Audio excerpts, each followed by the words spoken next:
Rumah baru rahasia lama Raka pindah ke rumah tua milik kakeknya di sebuah desa sunyi. Rumah itu besar, berderit setiap malam, dan punya loteng gelap yang selalu terkunci. "Jangan pernah naik ke loteng," kata kakek dengan suara pelan. Raka mengangguk, tapi rasa penasarannya semakin besar. Suatu malam saat hujan deras dan angin menderu, Raka mendengar suara ketukan dari loteng. Tok, tok, tok. Ketika ia mengintip ke atas, pintu loteng yang biasa terkunci tiba-tiba terbuka sendiri. Pertemuan dengan hantu dengan hati berdebar, Raka naik perlahan. Loteng itu gelap, hanya diterangi cahaya kilat dari jendela kecil. Tiba-tiba, suara bisikan lembut terdengar. "Namaku, Dito." Raka menoleh. Di pojok loteng berdiri seorang anak laki-laki berambut kusut, mata besar kelam, dan kulit pucat. Tapi anehnya dia tidak menyeramkan. Ia terlihat kesepian. Dito bercerita ia dulu tinggal di rumah itu, tapi menghilang secara misterius bertahun-tahun lalu. Ia tidak bisa pergi karena ada sesuatu yang menahannya di rumah itu. Raka, yang awalnya takut, merasa kasihan. Ia pun mulai sering naik ke loteng diam-diam dan berteman dengan Dito.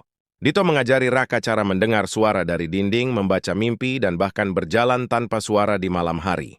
Petunjuk dari dunia lain setiap malam Dito mengisyaratkan sesuatu. "Aku harus menemukan mainanku. Kalau tidak, aku akan terjebak di sini selamanya." Raka pun mulai mencari di seluruh rumah. Ia menggali di bawah lantai papan tua, memeriksa lemari berdebu, dan membaca buku harian lama milik kakeknya. Akhirnya, Raka menemukan sebuah kotak kayu kecil di bawah lantai loteng. Di dalamnya ada boneka kayu rusak, mainan Dito yang hilang.